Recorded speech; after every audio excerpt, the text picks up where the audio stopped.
Hey everybody, Nathan here, and I'm addressing something fun.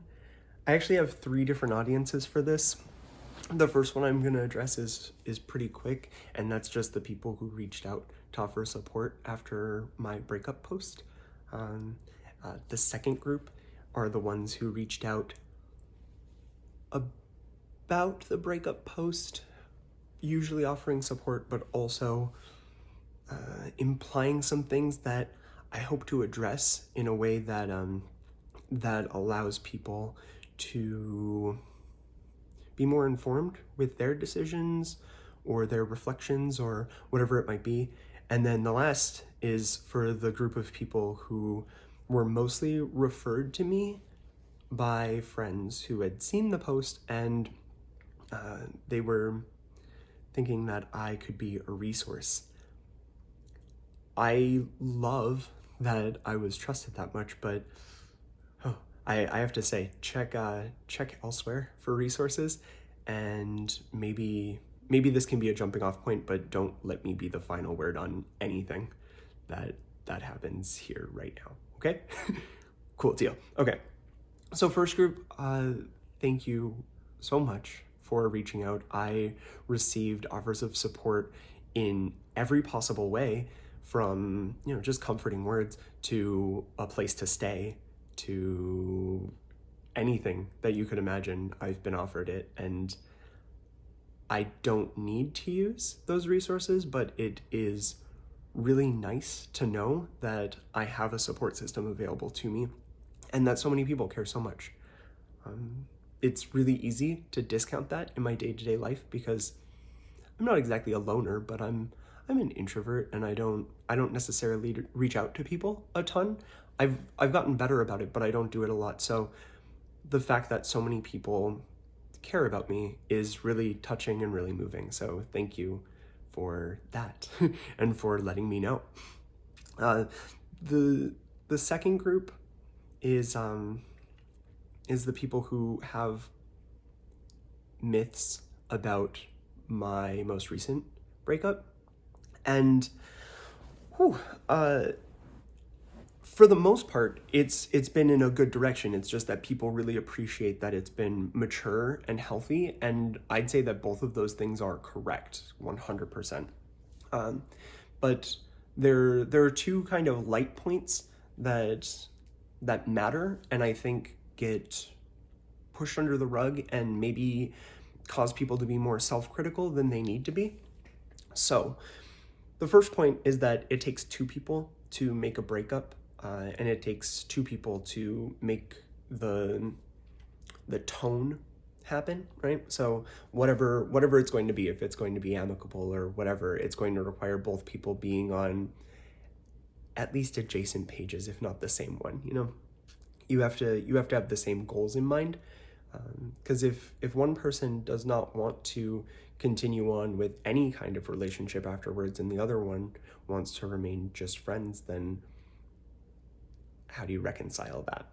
You can't force people to want any type of relationship, which is part of why breakups are hard in the first place. You only have so much control though. So I worry that if people look at a breakup that is good, right? People were praising it so much. It is a relatively good breakup, but if you look at that and you think about your past breakups, or maybe you are going through one right now and you aren't able to do it, it might not be you. You might be trying, you might be doing all the right things, but the person that you're broken up with, that person might not be playing the same game, They might not have the same end goal. They might not communicate as well. Lash out. You never know. It could be any of those things. The second thing, I think people mean well by it, but I don't want this to come across as easy. It's not easy. Even with it being healthy and mature, doesn't make it easy. Think about what is happening when you break up, right? It's rejection, And first and foremost, I think it's important that people use stark terms when they talk about it, because when we start to sugarcoat things, it's when communication starts to kind of fall apart. And rejection isn't across the board, right? It's just rejection of a romantic relationship. I say just, but of course we put a lot of stock in that, so that is important. That is important. It's heartbreaking. We cry over it. We do a lot to avoid it. I mean, there's a reason that we go through the grief process when it's a breakup, right? Nobody has to die for you to feel grief. So it takes two people. That's important to note. And I've been lucky to have somebody who has had similar goals in navigating a breakup as I do. It's also worth noting that I'm saying all of this from my perspective, and I'm going to avoid talking about my ex's perspective at all, and I'll just give my perspective on the way things happened. And I'm not going to use too many specific examples just because it's not really relevant to the generalized information that people were kind of asking about or hinting about. Okay, so it takes two people. It's not easy. Those are my main overarching points for the people who were just kind of a little bit off the mark with what they were saying. It's not all me. I'm not some mature master. I had a good partner in becoming exes. How weird. The second bit is just clearing up more on like the myth side of what some of the things in my post and in relationships that break off in this kind of way. There's this misconception that mutual understanding or reaching a mutual understanding, breaking up mutually, all of those things, that they require this kind of magical alignment where you both decide at the same time that you want to break up, and that if you aren't lucky enough to have that, then you don't have the option to break up mutually. And I'll get into a little bit later the kind of tactic that I use in order to make it mutual. Sorry if the dog's loud. I'm probably not going to edit this though, just because, I mean, the main purpose of this video is to be less draining, right? Not more.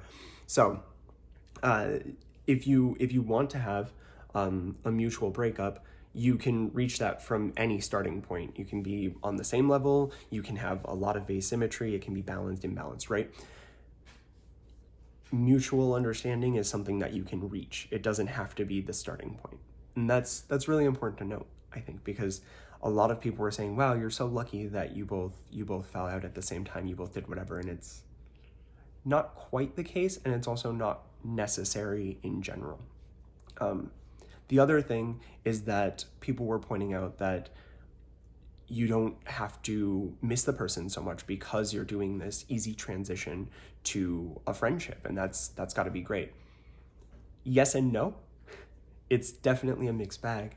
I wouldn't put the effort and the work into transitioning the form of love, the form of investment, the relationship, if I didn't think that there was value in a friendship, but that's still changing the nature of the relationship in a way that the future I had imagined died, right? That's what happened. That's what a breakup does. That's why we go through grief. It's not easy. I'm going to be a broken record about things not being easy. Grief still happens. And the line of grief, it is not stages that go one after another. It's you hop around. It's like that. It's chaotic. I have gotten to acceptance for a few brief moments, a few times, and then I just pop back to various other stages. And it's unproductive, and it is emotional. And people seem to think that because of the way that I wrote my post, that there wasn't any of that happening, that we almost sat down businesslike, made some decisions based on that mutual understanding that we just happened upon, and then things were good to go. But that's not how it goes. I've cried. I've gone without food just because I forgot. I've gone through a lot, and you shouldn't feel weird or bad about that stuff. I mean, self-care is more than just, taking bubble baths or sleeping. Sometimes it's doing hard work. Self-care isn't just breaks. It's also, confronting things, allowing yourself to be emotional, and not being super critical of how those emotions manifest themselves. Now that requires a bit of burden on the other person's part, because your ex, if they are not going to have patience or greet your reactions with grace, then I don't know how to transition. That's where it comes back to it takes two, right? So if someone is not doing their part, you can try to make it happen, but it might just be the wrong time, or it might be the wrong relationship. Not all people are even meant to be friends. The next part is a little hard, just because it requires taking a step back and looking at things a little bit more objectively, almost like systems wide. So when you look at some of the things that are hardest to deal with in a breakup, you have this expectation of like nosiness. That's fine, right? Because wanting to know about your partner's life is normal. Wanting to know about your friend's life is also normal, but the things you want to know change. So it's really hard to navigate that to where you're not getting into this fantasy of the relationship never having ended, because you just keep talking as if it hadn't, right? So that's why boundaries are important, and sometimes we're not great at enforcing our own. So if you have an ex and they're being aloof, you can look at that and you can scorn it and you can say, oh no, that's so unfair. I need support right now. You might need to find that support elsewhere. Being aloof can actually be a huge asset, just because it disabuses you of the idea that the relationship, the romantic relationship, is continuing, right? And that's a gift, I tell myself convincingly. They might want to put a couple 100 miles between you. They might want to be away from you for a while. And you can look at it like I did, as being something that's selfish or whatever, but then step back, look at it for what it is. It's going to be harder to have your head in the clouds when the opportunities aren't even presenting themselves, right? Also, try not to read into those things too much, because you don't need to create abuse where there isn't any. There's freedom on both of your parts if you go through a breakup, right? So use it too. And if you are more of a stay-at-home person, like that's fine too. Everybody's going to be different. All of our experiences are going to be different. And I'm not going to be able to cover every single dynamic. In fact, I can only speak to the things that I've experienced. Being dumped a few times, dumping people a few times, either one is easy. But I really want to caution people that when I say that you need to have patience and you need to try to understand where people are coming from, what really needs to happen, if you are getting that, if you're getting that understanding, you need to not take advantage of it. That doesn't mean you won't slip up, be accidentally manipulative, or say something you shouldn't, or pine after the person who you used to date. Those things will happen, but probably the best way that I've had of kind of reeling that back is just to say a simple, that was unfair of me. You can say, I'm sorry, that was unfair, but if you just say, oh, that was unfair of me, like, my bad, it's it's not that big of a deal as long as you acknowledge that you crossed a boundary, because that kind of validation is going to be important to prove that you're both on the same page, right? And I needed a lot of that. I get in my head that I want a certain thing, and then I kind of go on autopilot from there. So like, I can be manipulative, but not in the kind of setting up traps kind of way, right? Like I'm not going around trying to. I will just make my emotions a Venus flytrap. And I don't mean to, I really don't. It's just, I know something that I want and my brain just figures out a way to make it happen. But I try to catch myself and I try to say, oh, I'm going to work on that, right? Because I'm going to have to work on that. So that's all the stuff that kind of relates directly to me this past time, and where I wanted to clarify that this isn't a perfect breakup, right? It's not something that people need to emulate or should emulate necessarily. On the one hand, I'm so happy that it's going the way that it is. But on the other hand, I don't want that relative happiness to be confused with joy because it's not a joyful experience. It's just recognizing that it could be much worse. And maybe for some people, having a person leave their life completely, not being a friend or anything, is actually the better choice. So you have to figure that stuff out for yourself. The third group are kind of strangers to me for the most part.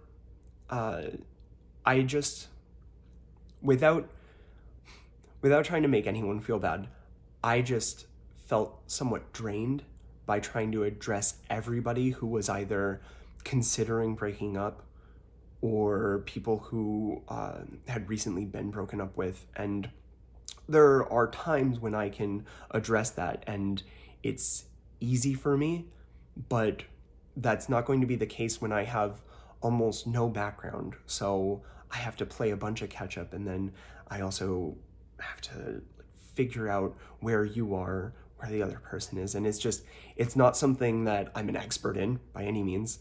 Go to therapy if you have access to it. Everyone should have access to it. This shouldn't be a thing. Therapy is a human right. There's my campaign. I got off track a little bit, sorry. But this is my advice to the people that I think can be more generalized, and hopefully it can help a lot of the concerns that people were expressing to me, because a lot of the same things were coming up when people talked about their breakups, past, present, future. One thing that's been really helpful for me, and I mentioned it when we were talking about the mutual understanding and how reaching that doesn't necessarily mean that you were in the same place, right? So I received a mantra a couple months back, wasn't even in the context of a breakup, but it flew right into my head because it's very relevant right now. So your mantra doesn't have to make you happy. It doesn't have to show some like dream scenario that you're going to end up in. There's a place for that probably, but I think a mantra is important to bring you into the perspective that's going to set you up the best to be productive, right? So you need perspectives that will help you be productive. For me, I remind myself of my own standard. And it's that I do not want to be with someone who does not want to be with me. That's obvious, right? It's so obvious.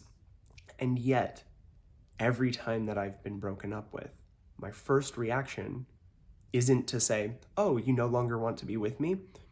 Well, that means I must no longer want to be with you because I don't want to be with people who do not want to be with me, right? That's logical. It makes sense. That doesn't happen immediately. And the repetition does help, having something that's to the point and short. And it's not going to put butterflies in your stomach, but it is going to make you think, what am I putting up with? if I'm actually arguing against the breakup, right? What am I asking for? I'm asking for somebody who does not want to be with me to be with me. You don't want that. You don't deserve that, right? You deserve someone who wants you, and they deserve someone who wants them, right? That's what we all want out of this. It's also helpful. I don't use a mantra for it or anything, but I'll just often put myself into the shoes of like the person on the other side in whichever direction. So if you're dumped, you can think about the struggle that the person who dumped you is going through, because if you've never been on that side, it's not easy either. Dumping people gives you all the same loss that you get from being dumped, but you also have extra guilt, not across the board, but often, and you have this weird situation where most times there's a lack of certainty, right? Certainty is kind of an illusion when it comes to relationships. So the best that we can hope for is being sure enough about the decisions that we make. And that's what I hope for you. But there's that doubt. And that doubt can be taken advantage of, which, if we go back to the end, we don't abuse the leeway that people give us on either side, right? A dumper is not a bad person. There's somebody who gave you a hard truth that you might not feel like you wanted to know, but it was necessary for you to know, for you to assert your own standard of wanting someone who wants to be with you and not wanting someone who doesn't want to be with you.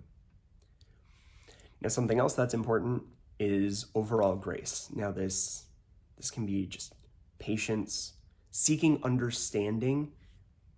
That's a big one. Trying to understand the other person's point of view will often elucidate a lot for you. It will show that there's not, unless there is, malicious intent, right? It's just looking out for your well-being and their own well-being, right? A lot of times our interests are more aligned than we like to think in a breakup. If you catch yourself not giving grace, you can still forgive that. Everybody has missteps, you know? Name the thing, name it. That's my main thing. That's, if you want to be accountable, name the things you're doing. Call something unfair that you did.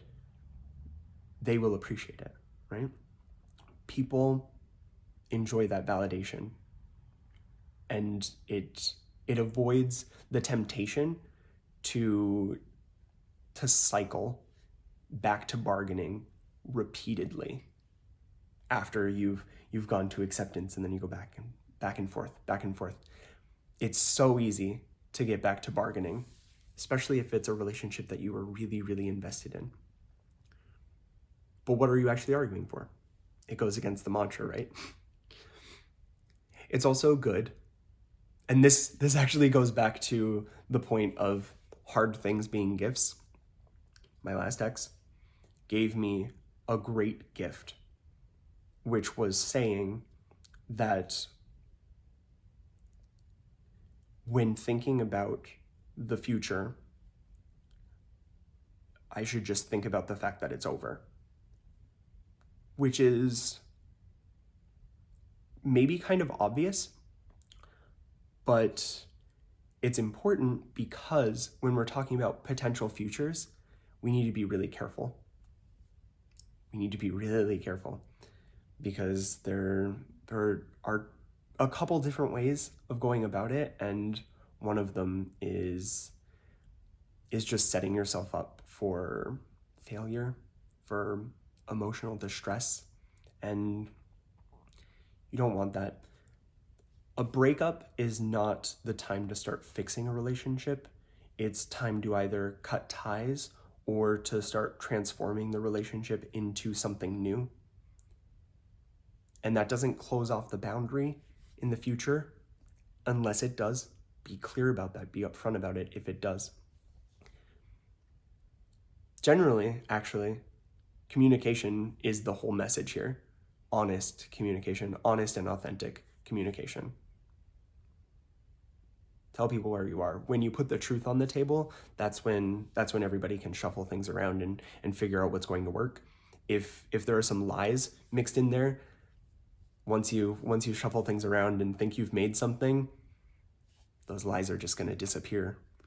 And then this whole plan is going to fall apart. So just put the truth out there. And try to avoid the inclination to want what you think you should want instead of wanting what you actually want. Sounds easy. It's not always. If you're going to dump somebody, I think it can be pretty easily summarized into 3 points that you should probably focus on. You got to check the reasons. And that can be internal. It can involve the partner. It's going to depend on context, the emotional maturity of the person who you're going to be talking to, right? All that stuff. You're going to have to make your own decision there. And doing work. Sometimes you'll have already done work, and then that's going to raise some questions. And that's when you'll be checking your reasons. You'll be doing work. These things, there's an interplay there. So it's like the stages of grief. It's not linear, okay? So check your reasons, do the work, do those. Once you've reached a decision, make sure that your confidence level is where it needs to be for you to argue against your own bargaining. Because if you start to regret the decision, you might bargain. And it's just going to save you a lot of mental anguish if you have more certainty.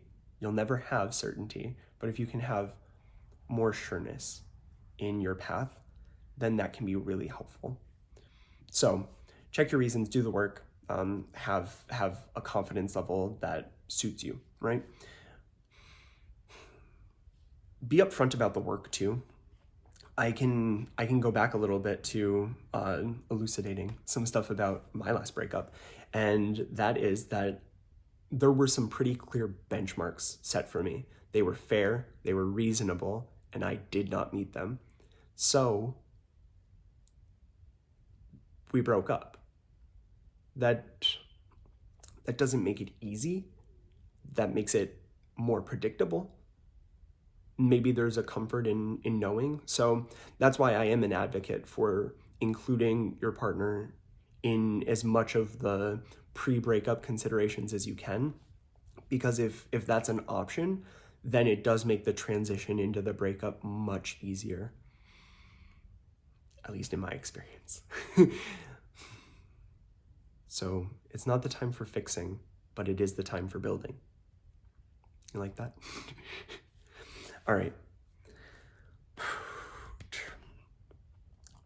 The future orientation that I alluded to before. There are 2 ways of going about this that I've identified. One is never say never, which I think is the better option. And the other one is planning to fix, right? Now, planning to fix doesn't sound like a bad option, right? Planning to fix sounds great. Maybe that's what you're planning in your head and you just got broken up with. Okay. Is that going to prevent you from developing a friendship? Is that going to prevent you from being authentic with the person if you have ulterior motives with everything that you're doing? Maybe. Can you even avoid that? Can you want something without planning for it? Can you want to reconcile without sabotaging a friendship? I think it's possible.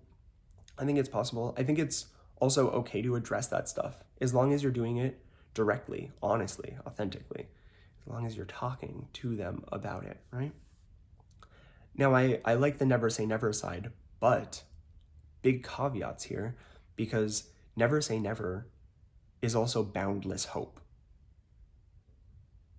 Don't throw around never say never if you never plan on revisiting the opportunity to start a relationship again, right? A lot of qualifiers in there.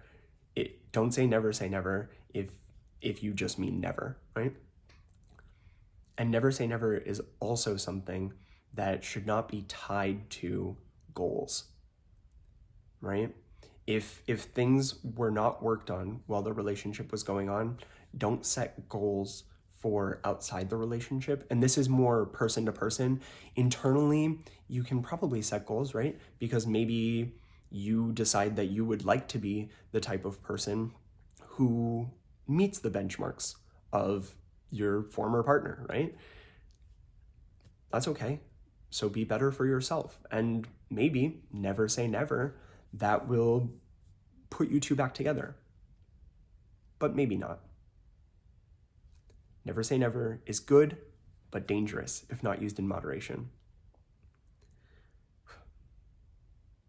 The last thing, and I touched on it before talking about finding gratitude, but that was all outward. That's gratitude to your partner for the things that they're doing, the patience that they grant you, other people for being supportive, situations. You can have gratitude for situations, right? For circumstances, whatever.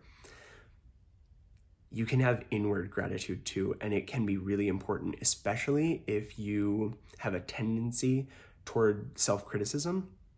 It can be really, really important for you to learn to have gratitude for yourself. And the more concrete that you can make that gratitude, the better. I have a story about this past breakup. I want to preface it by saying that it's not a dumper's fault that emotions raise in a breakup, right?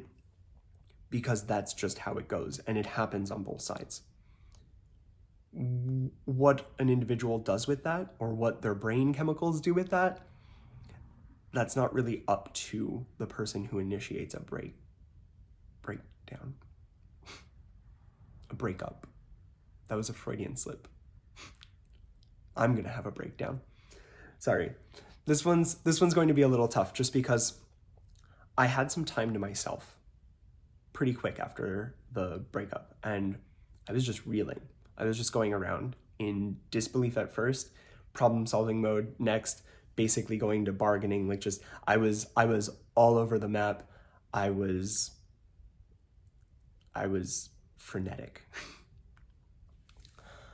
And then I went to the bathroom, washed my hands, planned on taking a shower, caught myself in the mirror, and confession time. I have quite a few insecurities, but the one that's most prevalent for me right now is the fact that, well, my hair is thinning and it's also receding. Oh, and there's a bald spot forming on the back. And I have this alopecia that's developed. I'm sure it's not stress related at all. It's the first thing that I usually see in pictures these days. It is something that I know might seem minor to some people, and in the grand scheme, maybe it is, but also feelings about any kind of insecurities are valid. So I don't want to diminish mine. I just want to also make it clear that some people struggle with body dysmorphia, for example, or things that truly, truly hurt them to their core and strike at their identity. My hair doesn't do that. My hair makes me feel embarrassed, right? It's different. It's different. And I like to externalize my process for evaluating things. So when I want to get to the heart of a problem, I normally record myself on my phone, like a voice memo, and then I'll listen to it back and I'll go over it. So what I did was I set my phone up to record pre-shower, and I started to talk through, starting at my hair, talk through some of the things about my body, and they ended up being things that I didn't like. I would have never done that as an exercise if my emotional state weren't so high, right? So the point here is just to guard yourself, realizing that high emotions can really hurt you. They can cause you to go to dark places. And being prepared ahead of time and realizing that, maybe you can have a plan in place for it. And I'll tell you what worked for me. I spent 25 minutes talking about the things that I did not like. 25 minutes is a long time. This is probably 25 minutes at this point. But 25 minutes is a long time to talk about things you don't like about yourself. And it didn't feel like I was spending any time on it because it was just rolling. It was just flowing. And then I stopped myself because I realized how dark it was getting. And I spent the next 20 minutes expressing gratitude. A lot of it was based on function. Toes, thanks for helping me balance, Ankles, thanks for making walking not super painful. Knees, thanks for letting me sit and bend and do all these things that I need to do. And it's just going through that when you realize that your body enables you to do so much. Like, what would you be without a body? You would be nothing. You would be literally nothing, right? What that does to your perspective and worldview in a time when you've been digging yourself deep is it just undoes it. It fills in the hole. I don't know how. I'm no psychologist. Like I said, I'm not qualified for any of this, so seek out experts, please. But these are things that have worked for me. Find gratitude in the least likely places, and that's where it'll probably be the most helpful. Find it in the things that make you mad in a breakup, because the madness in itself is showing your capacity for care. That's just a general truth right there. If you care about something, if you love something, that's opening yourself up to the potential for loss.